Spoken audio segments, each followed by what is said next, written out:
Whitney with Faith, Trust, and Christ. We hope you guys are having a blessed day. Welcome back. If you have been here for a while, we appreciate each and every one of you. And if you are new here, welcome. We like to talk a lot about Disney, take you on travel adventures, and do some reviews. Today on the channel, we are going to be doing a Lightning Lane Multipass breakdown. It is the new Skip the Line service that Disney has rolled out. This video is going to break it down, easy peasy. You can also see in the video, it is time-stamped, which just means that if there's a particular section that you are wanting to rewatch or learn about, it is time-stamped just for your convenience. I also suggest in the bottom of this video, there is a save button. I suggest going ahead and pushing save. That way you can make a collection of Disney videos just to help you out on your trip. It just makes it a little bit easier if you are looking for certain things while you are there at Disney World. Just trying to help make your life and your trip a little more magical. So the Lightning Lane Multipass, it is the new Skip the Line service that Disney has rolled out. It has been out since July. It has replaced Genie Plus, but before Genie Plus, it was Fast Pass. And I personally think that looking at everything, it really reminds me of Fast Pass and Genie Plus put together. I feel like they've taken the best of it all and put it together. So we're gonna go over some basic terms that go with Lightning Lane Multipass and Singlepass, just so that you have those in case you need them for the My Disney Experience app or at Walt Disney World or within this video. LL is Lightning Lane. It is the physical queue, the line that you are going to walk through to skip the line. So there is the Lightning Lane Multipass or LL Multipass, and then there is Lightning Lane Singlepass, LL Singlepass.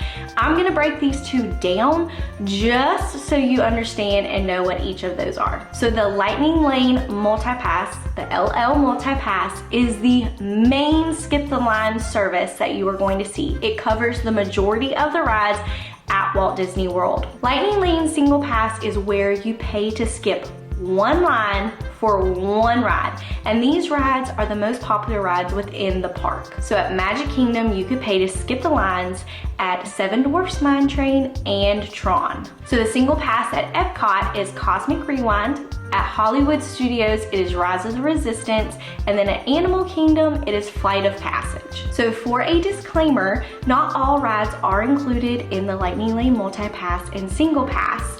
Disney does this for rides that typically don't have lines.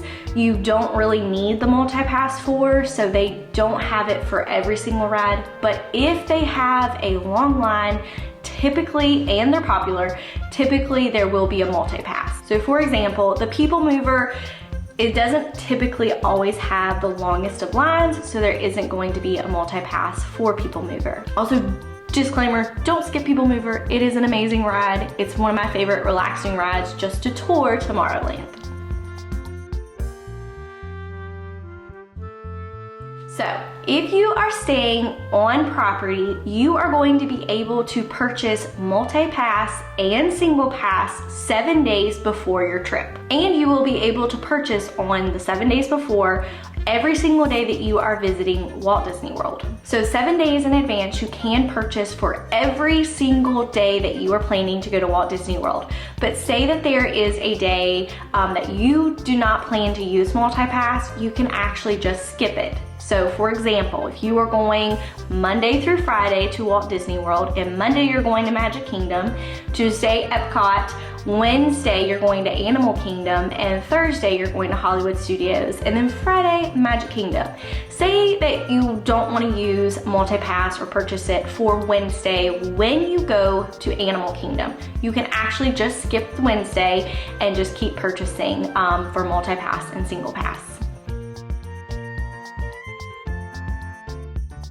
So if you are staying off property, you will be able to purchase Lightning Lane Multipass and Single Pass 3 days before your vacation. This also goes with annual pass holders if you are not staying on property, but if you are staying on property, you will be linked and you'll be able to purchase 7 days in advance. But if you are off property, you will be able to purchase 3 days in advance. So purchasing your lightning lanes. If you are 7 days in advance and you're on property, or 3 days in advance and you are off property, you will be able to purchase at 7 a.m. bright and early before your vacation. So yes, you are still waking up at 7 a.m. before your vacation, but at least it's not necessarily on your vacation that you're having to have the stress of doing the lightning lane selections. So once you have purchased the multi-pass or the single pass, for the multi-pass, you can make 3 ride selections per day. Now, if you went ahead and purchased the single pass, you can make up to 2 single pass purchases per day. Now, back to the multi-pass. The multi-pass, you will have to make all of your ride selections within one park. So if you are planning to park hop with using multi-pass, you will have to make all of your ride selections to start off in one particular park, and then you can park hop over. So for the multi-pass, let's break this down just a little bit. When you are making your ride selections, there is a tiered system that you will be using. For one of those ride selections of the 3, you can use it for a top tiered attraction. For the other 2 ride selections, you can use the tiered 2 ride selection. I'm gonna throw up on the screen all the tiers to kind of explain it, to go over it just a little bit further. So for example, at Magic Kingdom, you can either choose from the top tiers, Big Thunder Mountain Railroad, Jungle Cruise, Peter Pan's Flight, Space Mountain, or Tiana's Bayou. So you can choose one from that group. Now your other 2 ride selections can be from the Tier 2 group, which is listed down below. So at Magic Kingdom, there's the Barnstormer, Buzz Lightyear Space Ranger Spin, Dumbo, The Flying Elephant, Haunted Mansion, It's a Small World, Mad Tea Party, The Magic Carpets of Aladdin, The Mini Adventures of Winnie the Pooh, Mickey's PhilharMagic, Monsters Inc. Laugh 4, Pirates of the Caribbean,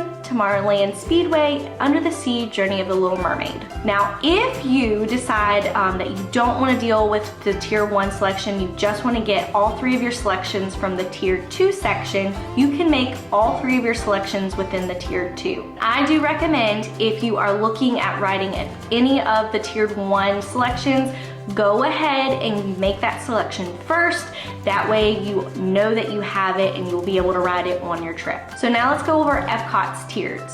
So for Tier 1 at Epcot, it is Frozen Ever After, Remy's Ratatouille Adventure, and Soarin' Around the World. Epcot's Tier 2 is Disney and Pixar Short Film Festival, Journey into Imagination with Figment, Living with the Land, Mission Space, The Seas with Nemo and Friends, Spaceship Earth, and Turtle Talk with Crush. The Tier 1 selections at Hollywood Studios is Mickey and Minnie's Runaway Railway, Millennium Falcon, Smuggler's Run, Rock and Roller Coaster starring Aerosmith, and Slinky Dog Dash. Now Tier 2 is Alien Swirling Saucers, Beauty and the Beast Live on Stage, Disney Junior Play and Dance, For the First Time in Forever, a Frozen Sing-Along, Indiana Jones Epic Stunt Spectacular, Muppet Vision 3D, Star Tours, The Twilight Zone, Tower of Terror, and Toy Story Mania. Now at Animal Kingdom, there isn't really a Tier 1 selection and a Tier 2 selection, but here are the selections that you can choose from if you decide to purchase at Animal Kingdom.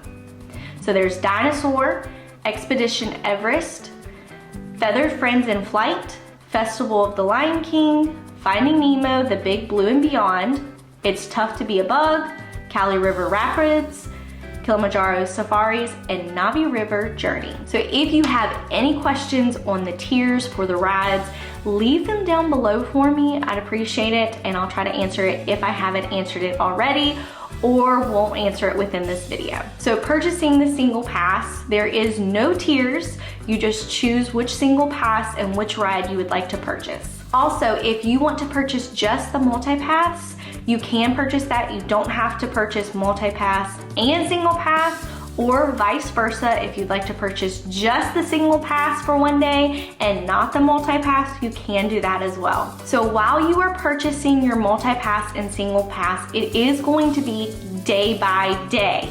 So say you're going to Magic Kingdom on Monday, you're going to purchase and make your ride selections for Magic Kingdom for Monday. And then you will go on to Tuesday and make those selections as well. So with Multipass, you can have up to 20 people within your party. If you do have more than 20, you will have to break it down into a couple of different groups and make selections with other people. So for example, if our family was more than 20, my mom and myself would be working on together doing the Lightning Lane Multipass together.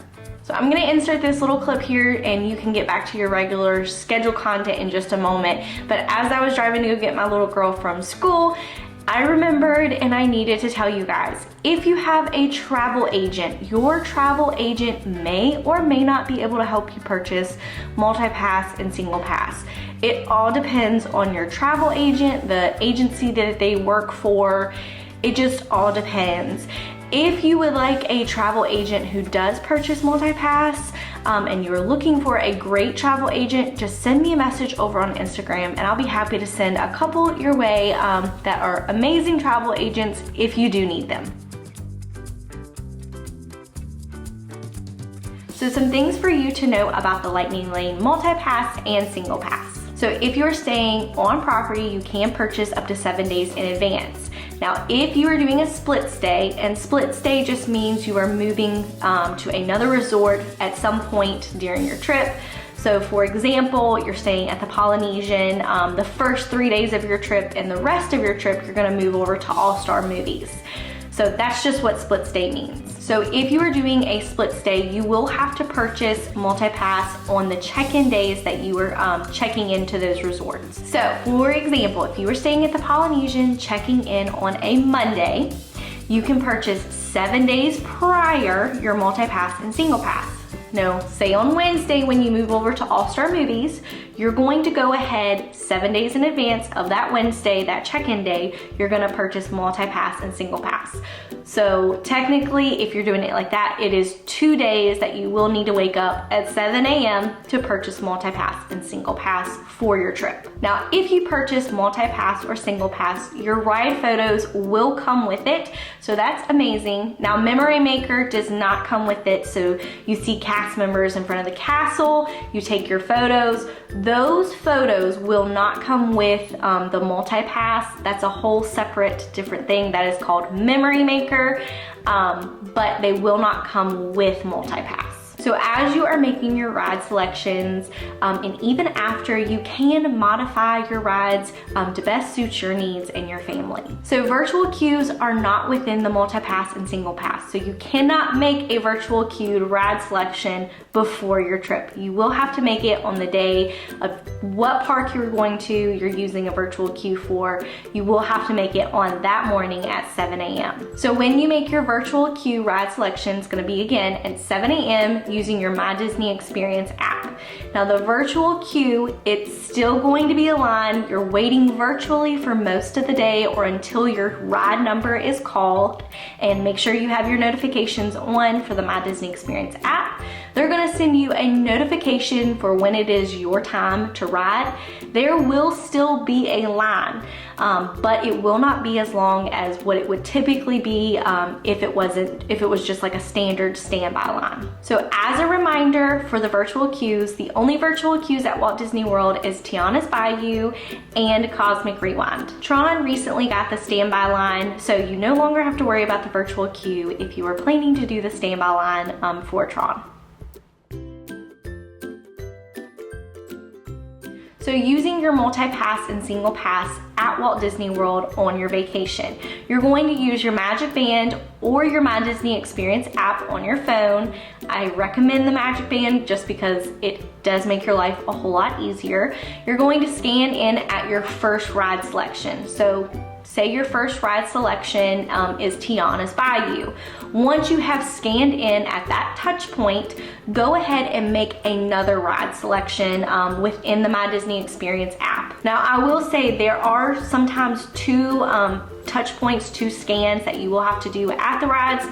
Not always typical, but I always try as soon as I scan in the first time, I go ahead and try to see if I can make another ride selection.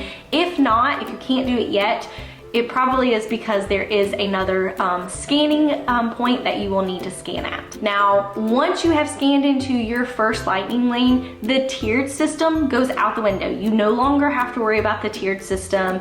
You're free to go. You can make any selections on any of the rides at any given time. You will be able to hold up to 3 Lightning Lanes at a time. I do recommend going ahead and making all 3 of those selections. So once you ride a ride, go make another one.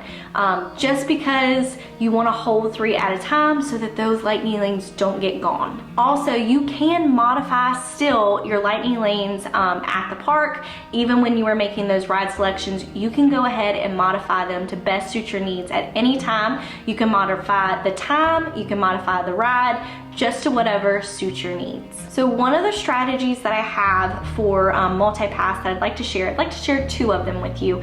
So my first strategy is going ahead and booking a Lightning Lane for first thing and making your times as close as you can. That way you can ride as many rides as you can. So my second strategy for purchasing your Lightning Lanes is going ahead and making your first ride a filler ride.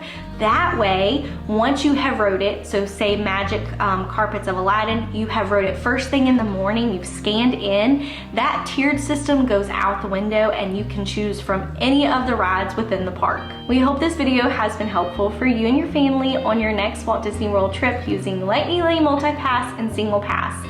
There is so much more that I can add, and I am going to do multiple videos on multipass, but it will come with time. But this is just your starter video to get you going for your Walt Disney World trip. If you enjoyed this video, we would love for you to stick around and like and subscribe. If you have any questions about multipass or singlepass or any Disney questions, leave them down in the comments below and I'll answer them there. We hope you guys are having a blessed day, and we'll see you real soon.